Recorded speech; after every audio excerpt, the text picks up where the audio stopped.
Tubuh kita dilengkapi dengan alat penerima rangsangan dari luar berupa sistem indera. Ada 5 indera manusia: indera penglihat, mata, indera pendengar, telinga, indera peraba, kulit, indera pembau, hidung, dan indera pengecap atau perasa, yaitu lidah. Kali ini Budi akan membahas tentang indera pembau, yaitu hidung. Hidung terdiri atas 2 lubang hidung dan rongga hidung. Rongga hidung dibentuk oleh tulang hidung dan tengkorak. Di dalam rongga hidung terdapat selaput lendir dan rambut halus yang disebut dengan rambut hidung. Rambut hidung dan selaput lendir ini berguna untuk menahan kotoran yang masuk bersama-sama dengan udara pernafasan. Kotoran tersebut dapat berupa debu, cairan, kuman, atau mikroorganisme lain yang masuk dari udara dan kemudian diperangkap oleh lapisan mukus. Selain itu, hidung juga berfungsi sebagai organ untuk membau karena reseptor bau terletak di mukosa bagian atas hidung. Hidung juga membantu menghasilkan dengungan atau fonasi. Adanya reseptor pembau atau kemoreseptor yang ada di dalam hidung manusia menyebabkan kita dapat mengetahui berbagai macam bau. Bahkan, hanya dengan membau saja kita dapat mengetahui nama benda tanpa harus melihatnya. Sel-sel reseptor yang berfungsi untuk menerima rangsangan zat kimia berupa uap terletak di rongga hidung bagian atas. Reseptor pencium tidak bergerombol seperti tunas pengecap. Di akhir setiap sel pembau pada permukaan epitelium mengandung beberapa rambut-rambut pembau yang bereaksi terhadap bahan-bahan kimia bau-bauan yang ada di udara. Bagaimana proses terjadinya pembauan? Aroma atau bau suatu benda yang berbentuk gas terhirup oleh hidung dan masuk ke hidung. Kemudian uap atau gas yang terhirup ini akan larut dalam lendir dan sampai pada sel reseptor atau ujung saraf pembau yang berfungsi mendeteksi zat kimia yang ada dalam udara pernafasan. Ujung-ujung saraf pembau yang bergabung dengan pembuluh pencium dan berada di belakang rongga hidung kemudian meneruskan rangsang bau yang diterima ujung-ujung saraf pembau. Setelah itu, rangsang bau diteruskan ke pusat penciuman melalui saraf bau yang berada di otak. Oleh otak, rangsangan tersebut ditanggapi sehingga kita dapat mencium bau tersebut.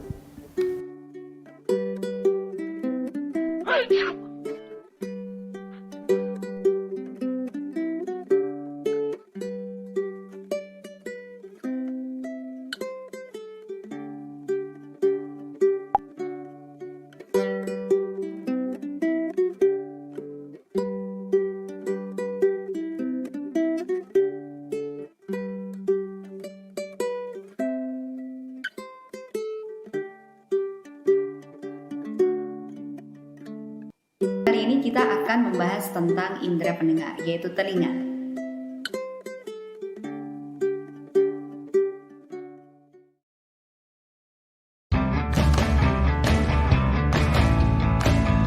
Kamu suka mendengarkan musik? Pernahkah membayangkan bagaimana proses sampainya sebuah lagu atau musik hingga bisa terdengar oleh telinga kita?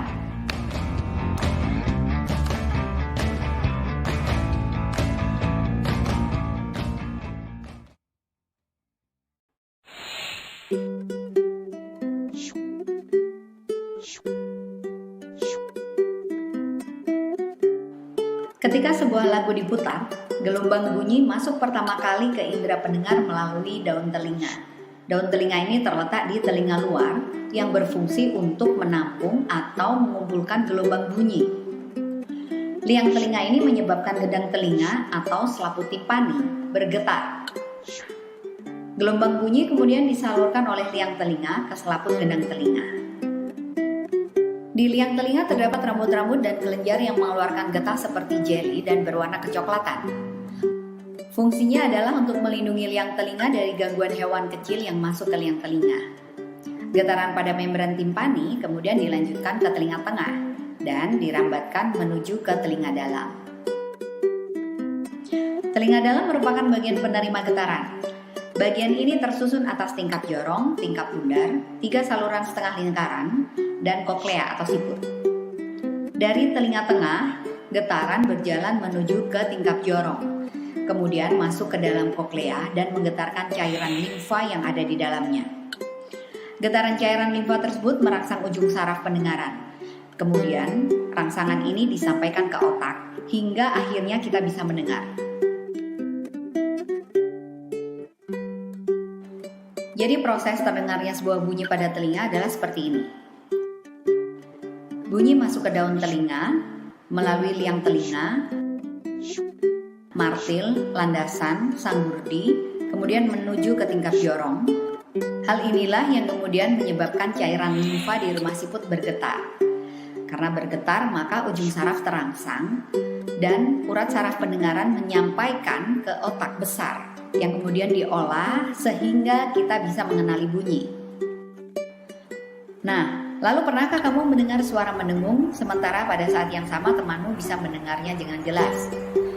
Suara yang terdengar mendengung ini dipengaruhi oleh kerja saluran Eustachius sebagai akibat dari tidak seimbangnya tekanan udara yang ada di luar dan di tengah telinga. Suara mendengung ini bisa dihilangkan dengan cara menganga atau menelan ludah beberapa kali. Saluran Eustachius adalah saluran sempit yang menghubungkan telinga tengah dengan bagian belakang tenggorokan. Saluran ini terbuka pada saat kita mengunyah, menguap, bersin, atau pada saat kita membuka mulut. Fungsi saluran ini adalah untuk menjaga keseimbangan tekanan udara di dalam dan di luar rongga telinga, sehingga gendang pendengar tidak mudah rusak.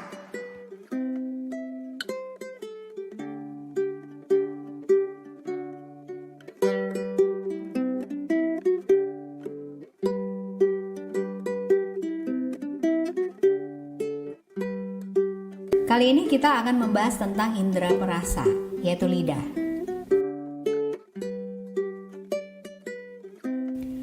Lidah adalah organ pengecap atau kemoreseptor dan disebut dengan kemoreseptor karena peka dan mampu menerima rangsangan berupa zat kimia, yaitu zat-zat kimia berupa larutan. Yang dimaksud dengan reseptor adalah kuncup-kuncup pengecap atau taste bud yang terletak pada permukaan lidah. Di dalam proses perasa dan pengecapan ini, indera penciuman ikut berperan dalam persepsi pengecapan. Indera pengecapan memungkinkan kita untuk merasakan tekstur makanan lembut atau kasar, zat-zat yang terkandung dalam makanan, serta rasa makanan itu sendiri. Kuncup-kuncup pengecap ini ada yang tersebar dan ada pula yang berkelompok dalam tonjolan-tonjolan epitel disebut dengan papila. Terdapat 4 macam papila pada lidah. Pertama, papila foliata. Terdapat pada pangkal lidah bagian lateral atau bagian samping. Kemudian papila fumiformis yang berbentuk seperti jamur terletak pada bagian anterior atau di depan. Berikutnya adalah papila circumvallata. Papila ini berbentuk cincin melintang pada pangkal lidah. Ketiga papila ini mengandung kuncup pengecap. Yang terakhir adalah papila filiformis. Papila filiformis berbentuk seperti rambut dan merupakan papila yang paling banyak. Papila ini terdapat pada bagian posterior, yang lebih banyak berfungsi sebagai perasa sentuhan daripada pengecap. Di dalam papila ini terdapat kuncup-kuncup pengecap yang merupakan kumpulan ujung-ujung saraf pengecap yang terhubung ke otak. Lidah terbentuk oleh jaringan otot yang ditutupi oleh selaput lendir yang selalu basah dan berwarna merah jambu. Di dalam mulut, permukaan lidah terasa halus dan licin. Kamu pasti tahu rasa es krim itu manis meskipun belum mencobanya. Tapi ketika kamu mencoba makan sesuatu yang belum pernah kamu makan sebelumnya, apakah kamu bisa menebak bagaimana rasanya? Sekarang mari kita lihat bagaimana proses terjadinya rasa pada indera perasa.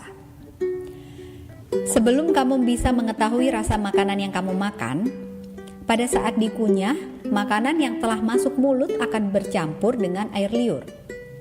Makanan yang sudah larut atau bersatu dengan air liur ini kemudian merangsang ujung-ujung saraf pengecap yang terletak pada kuncup-kuncup pengecap yang tersebar di seluruh permukaan lidah. Zat makanan yang berasal dari makanan kemudian masuk ke dalam pori-pori kuncup-kuncup pengecap bersama dengan air liur. Zat makanan yang masuk akan menstimulasi ujung-ujung saraf yang memiliki rambut atau gustatory hair. Dari sinilah rangsangan rasa ini kemudian diteruskan ke pusat saraf pengecap yang ada di otak. Selanjutnya, otaklah yang menanggapi rasa tersebut sehingga kita dapat merasakan manis, asam, asin, pahit, dan lain-lain. Untuk membedakan rasa makanan, lidah kita memiliki fungsi pengecap rasa yang berbeda-beda. Untuk cita rasa manis dan asin berada di bagian ujung lidah. Kuncup pengecap untuk rasa masam ada di sisi lidah, sedangkan kuncup pengecap untuk rasa pahit berada di bagian belakang lidah. Inilah sebabnya apabila kamu makan makanan yang mempunyai rasa manis dan pahit sekaligus, maka yang terasa lebih awal adalah rasa manis, baru kemudian rasa pahit. Rasa yang dikenal lidah terdiri dari 4 rasa. Pahit ditimbulkan oleh alkaloid tumbuhan. Alkaloid ialah zat-zat organik yang aktif dalam kegiatan fisiologis yang terdapat dalam tumbuhan. Contohnya ialah kina, kafein, nikotin, morfin, dan lain-lain. Dan juga banyak dari zat-zat ini bersifat racun. Asin ditimbulkan oleh unsur Na+, K+, dan Ca+. Manis ditimbulkan oleh gugus OH- dalam molekul organik. Gugus ini terdapat pada gula, keton, dan asam amino tertentu. Asam ditimbulkan oleh ion H+.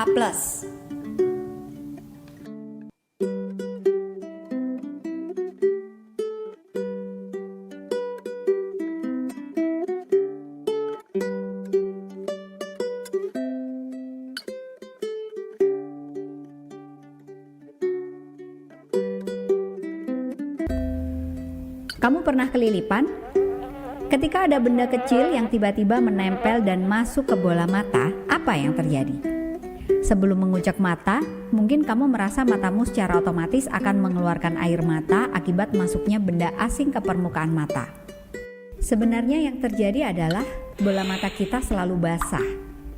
Sebab di dalam kelopak mata terdapat sebuah kelenjar air mata yang menghasilkan air mata dan berfungsi sebagai pelindung organ mata.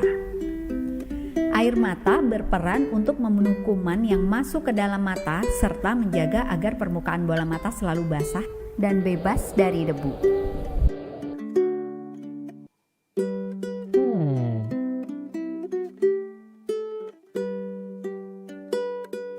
Selain air mata, agar mata kita bisa berfungsi sebagai indera penglihatan, maka mata dilengkapi 3 bagian, yaitu otot, dinding bola mata, dan lensa mata. Otot penggerak bola mata. Ketika sedang mengamati benda yang sedang bergerak ke kiri, ke kanan, atas, bawah, memutar, tanpa sadar bola mata kita ikut bergerak mengikuti ritme pergerakan benda yang sedang diamati. Dalam aktivitas ini, otot penggerak matalah yang berperan untuk menggerakkan bola mata ke segala arah. Otot penggerak bola mata terdiri dari otot penggerak mata atas, bawah, dan otot penggerak mata samping pemutar atas dan samping pemutar bawah. Dinding bola mata. Bagian berikutnya adalah dinding bola mata yang berfungsi sebagai pelindung bola mata. Dinding bola mata atau selaput mata terdiri atas 3 lapisan, yaitu lapisan luar, tengah, dan dalam. Ketika ada cahaya, maka bagian lapisan luar atau selaput luar berfungsi untuk menerimanya dan meneruskan cahaya ke dalam bola mata. Pada bagian luarnya bersifat tembus cahaya dan ini disebut dengan kornea. Sementara lapisan tengah dinding atau disebut juga dengan selaput jala berperan dalam memberi warna mata. Lapisan yang paling dalam disebut dengan retina mata. Disinilah letak sel-sel yang sensitif terhadap cahaya dan mengandung saraf penglihatan. Retina mata memiliki 2 sel reseptor, yaitu sel batang dan sel kerucut. Mata kita bisa melihat dengan jelas di bawah cahaya temaram karena adanya sel batang yang bekerja membuat penglihatan kita berfungsi dengan baik pada saat cahaya redup. Namun sel batang ini tidak bisa melihat dengan jelas warna dalam keadaan cahaya yang redup. Sehingga memang mata kita tidak bisa membedakan warna di dalam cahaya redup. Nah, sementara itu sel kerucut berfungsi untuk membedakan warna, namun hanya dalam keadaan terang. Adanya sel kerucut membuat mata manusia normal mampu membedakan sejuta corak warna. Lensa mata. Untuk melihat benda jauh, maka mata kita akan memipih. Sebaliknya ketika melihat benda yang sangat dekat, mata kita akan mencembung. Kemampuan untuk memipih dan mencembung ini disebut dengan daya akomodasi. Kemampuan ini diatur oleh otot pengikat lensa mata atau otot silaris. Ini adalah kerja lensa mata yang mirip dengan kerja lensa kamera yang memang dibuat meniru cara kerja lensa mata. Lensa mata terletak tepat di belakang selaput pelangi dan pupil mata. Bentuknya bikonveks atau cembung muka dan juga cembung belakang.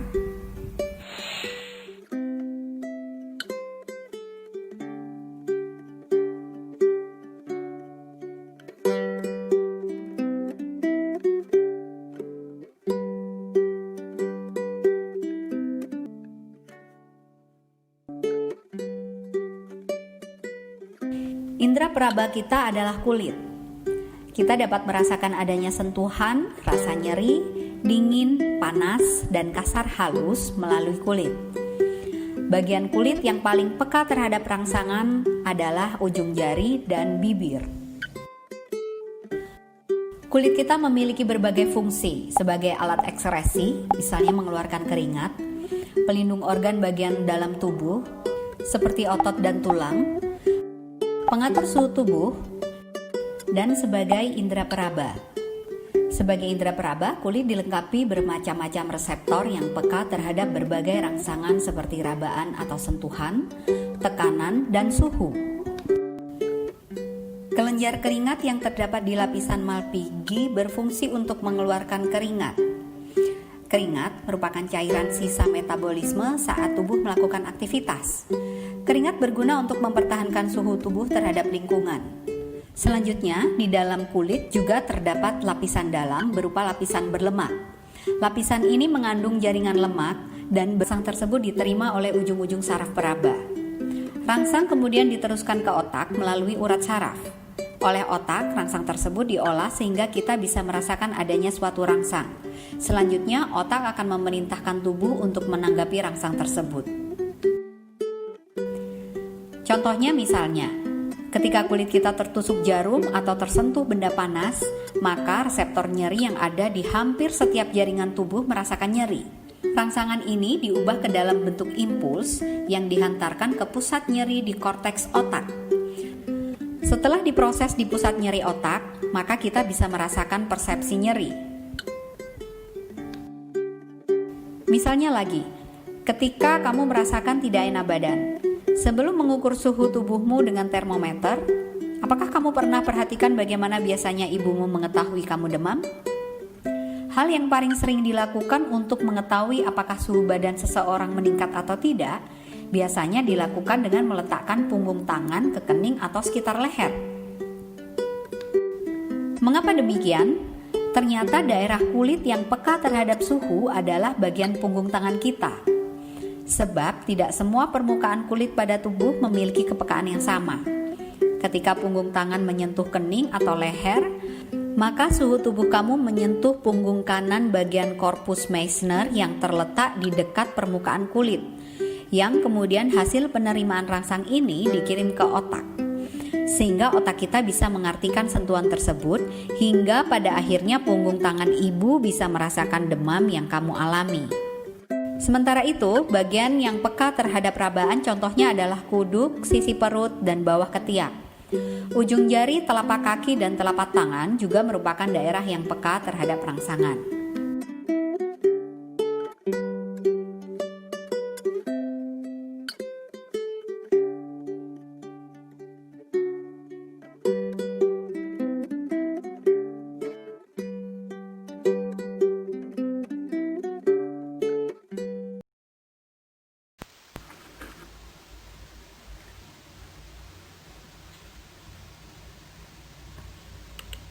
Oke, kita masuk pada gangguan atau kelainan pada sistem indera.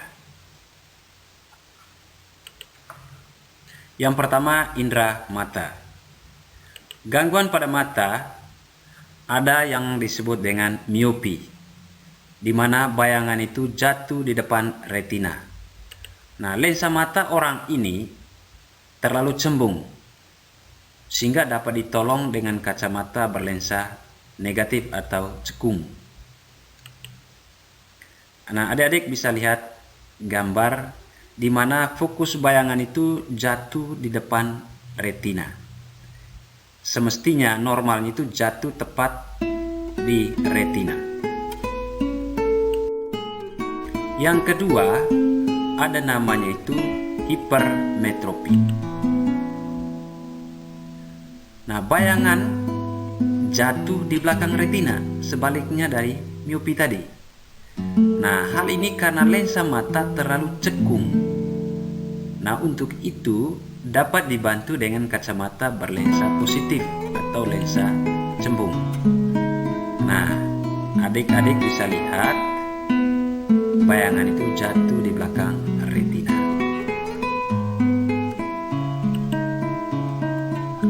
Yang berikut ada presbiopi atau rabun tua. Semakin tua kita, maka kemampuan akomodasi mata semakin berkurang. Nah, presbiopi itu tidak mampu memfokus bayangan benda yang letaknya jauh ataupun juga dekat. Nah, ini dapat ditolong dengan kacamata berlensa rangkap, yaitu cekung cembung.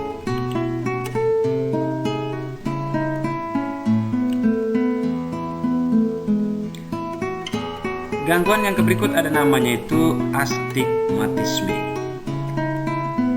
Astigmatisme itu terjadi di mana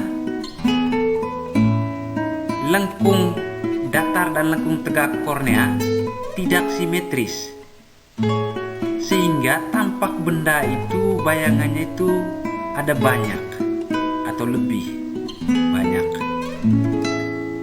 Dapat diatasi dengan kacamata berlensa silindris.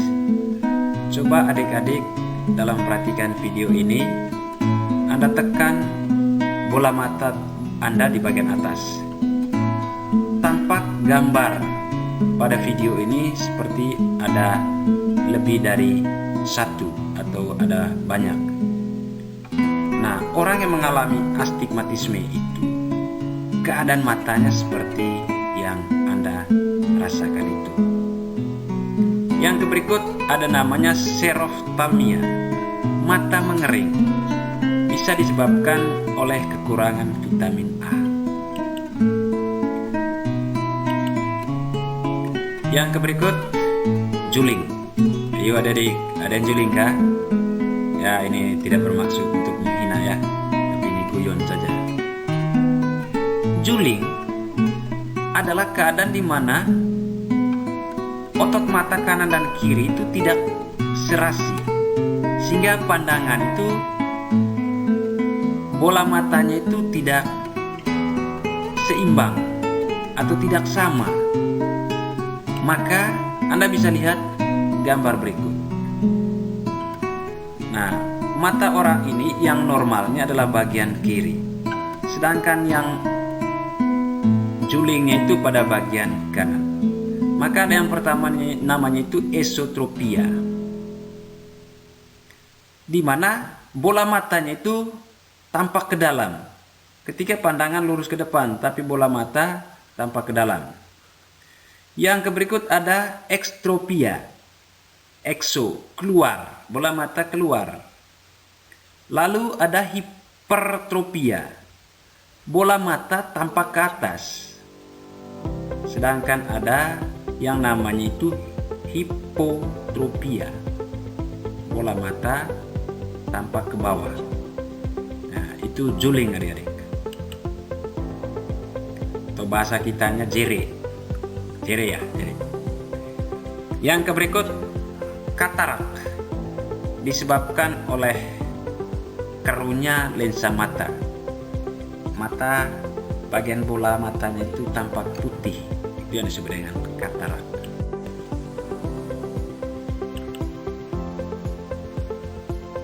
Kemudian ada buta warna,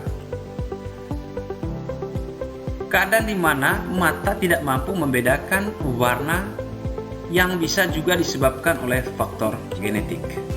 Nah, buta warna ini ada buta warna total dan ada buta warna sebagian atau buta warna parsial.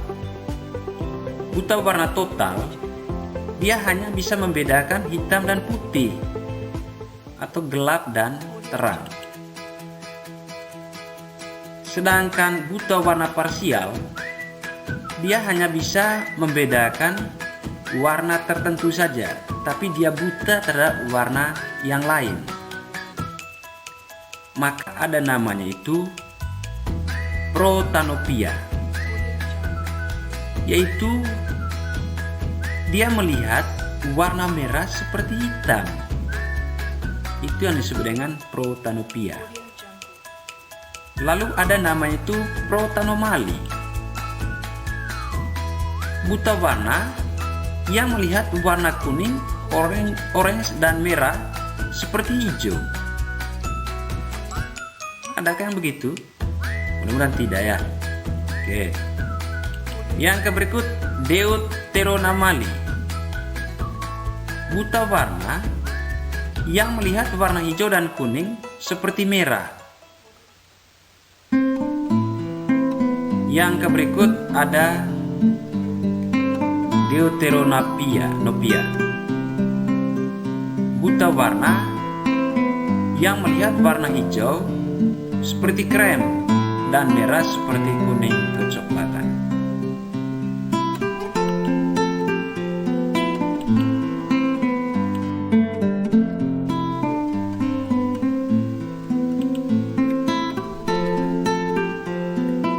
Yang berikut adik-adik, mata sebagai indera penglihat menerima rangsangan berupa cahaya atau foton, maka disebut sebagai fotoreseptor.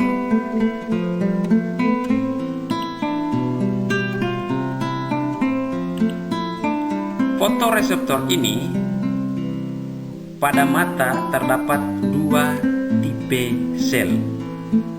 Yang pertama namanya sel konus dan yang kedua ada sel batang. Sel konus untuk melihat warna dan dia peka terhadap rangsang terang atau cahaya. Lalu ada sel batang. Dia kurang peka sehingga tidak bisa membedakan warna, hanya dia membedakan warna hitam dan putih. Adik-adik mungkin pernah bertanya atau menemukan persoalan dalam kehidupan sehari-hari. Ketika Anda masuk dari tempat yang terang ke dalam sebuah ruangan atau ke dalam rumah, tampak awal itu seperti gelap. Kenapa demikian? Nah, adik-adik, sel batang itu banyak mengandung rodopsin. Nah, rodopsin itu suatu senyawa yang dibutuhkan untuk dapat melihat di tempat yang intensitas cahayanya rendah, seperti yang saya jelaskan sebelumnya. Tetapi sifat rodopsin ini sangat peka terhadap cahaya. Dia akan terurai bila suasana terang dan akan terbentuk kembali bila keadaan gelap atau sewaktu Anda memejamkan mata. Jika kita pertama masuki tempat gelap dan tempat terang, kita tidak dapat melihat. Karena apa? Sebab selama kita berada di tempat terang, rodopsin itu terurai. Namun dia akan bisa terbentuk kembali beberapa saat kemudian. Selang waktu untuk pembentukan rodopsin ini kembali disebut dengan waktu adaptasi rodopsin. Rodopsin dibentuk dengan bantuan vitamin A. Sedangkan sel konus adik-adik banyak mengandung iodopsin. Dan zat kimia inilah yang membantu mata kita untuk bisa membedakan warna. Dan warna ini kita bisa lihat ketika dalam suasana terang, karena sel konus membutuhkan cahaya untuk bisa melihat.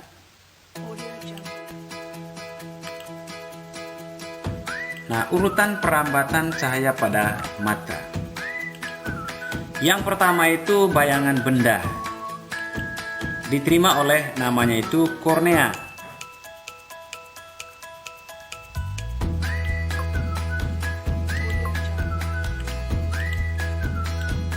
Dari kornea, bayangan itu akan diteruskan menuju ke cairan antara kornea dan lensa mata yang disebut dengan aqueous humor.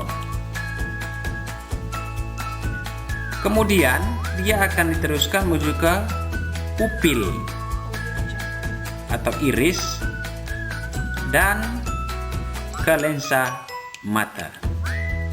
Kemudian bayangan itu akan diteruskan ke yang namanya itu vitreous humor.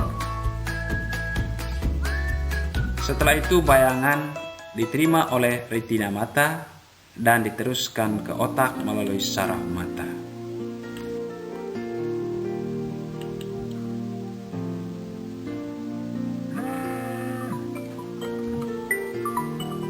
Yang berikut, gangguan dan kelainan pada kulit. Yang pertama ada jerawat. Ayo, ada yang jerawatan kah? Pasti rata-rata adik-adik mengalami jerawat. Jerawat itu adalah infeksi oleh kotoran atau bakteri akibat penimbunan minyak atau lemak di bawah permukaan kulit. Dan itu terjadi lebih banyak pada saat kita memasuki usia remaja, karena pada saat itu hormon estrogen dan testosteron meningkat. Karena hormon ini diproduksi atau bahan dasarnya dari lemak atau minyak, maka sebagian harus dikeluarkan. Ketika dikeluarkan, ada kotoran di permukaan kulit, ada bakteri sehingga terjadi infeksi, munculnya seperti jerawat. Yang berikut itu ada eksem. Gangguan pada kulit yang ditandai dengan gatal-gatal, merah pada kulit, kulit kering dan bersisik. Lalu ada kudis atau skabies, gangguan kulit akibat infeksi jamur, dan juga bisa oleh serangga Sarcoptes scabies. Lalu ada Prophytus cutanea, iritasi saraf sensoris perifer yang bisa juga disebabkan oleh diabetes, gangguan hati, dan juga gangguan kelenjar tiroid. Dan berikut ada namanya itu panu, infeksi yang disebabkan oleh jamur Tinea piscicolor.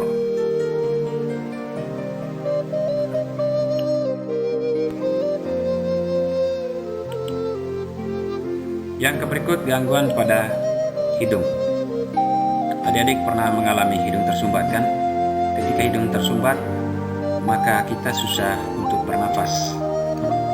Nah, hal ini bisa terjadi karena infeksi oleh virus, yaitu virus influenza. Penyakitnya kita sebut dengan influenza. Lalu ada rinitis, peradangan membran mukosa pada rongga hidung yang menyebabkan rongga hidung membengkak. Yang berikut ada sinusitis, peradangan pada rongga sinus di daerah hidung. Lalu ada namanya itu polip, pembengkakan kelenjar limfa yang terjadi pada daerah hidung.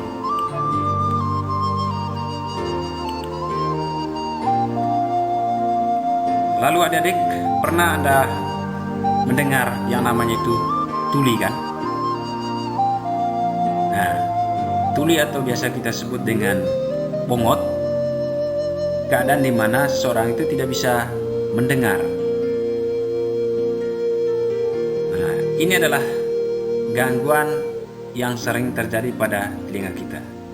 Dan tuli bisa terjadi karena gangguan organnya, dan bisa juga terjadi karena gangguan pada sarafnya. Maka ada namanya tuli konduktif dan ada tuli saraf.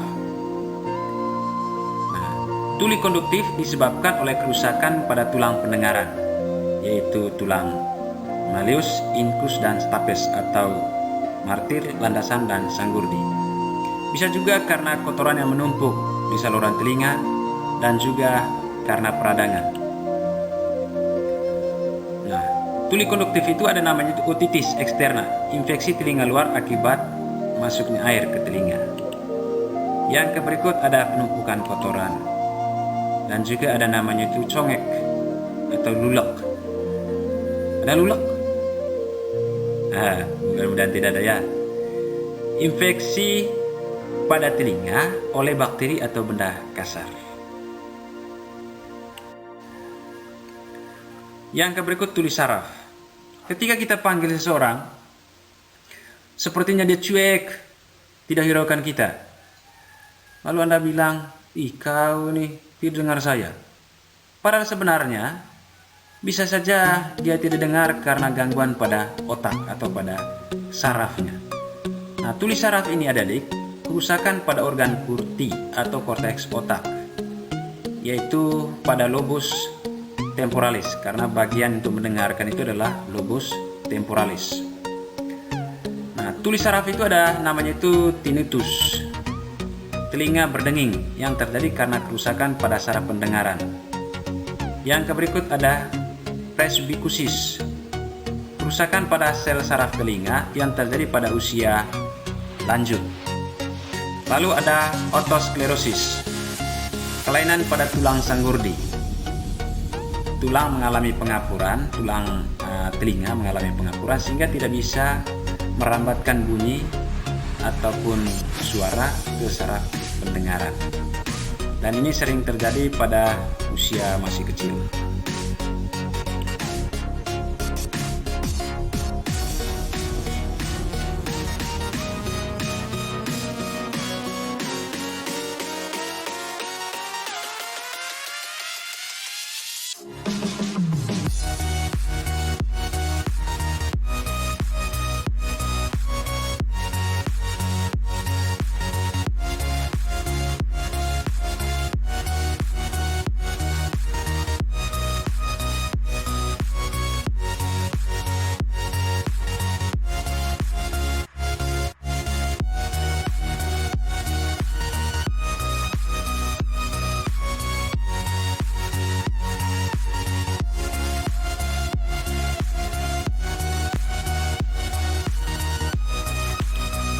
Oke, demikian saja adik-adik video presentasi kali ini. Semoga video ini bermanfaat untuk menambah pengetahuan Anda, dan kiranya dengan ini Anda semakin termotivasi untuk belajar. Dan sampai jumpa pada video pembelajaran berikutnya. Semoga selalu menarik untuk pembelajaran.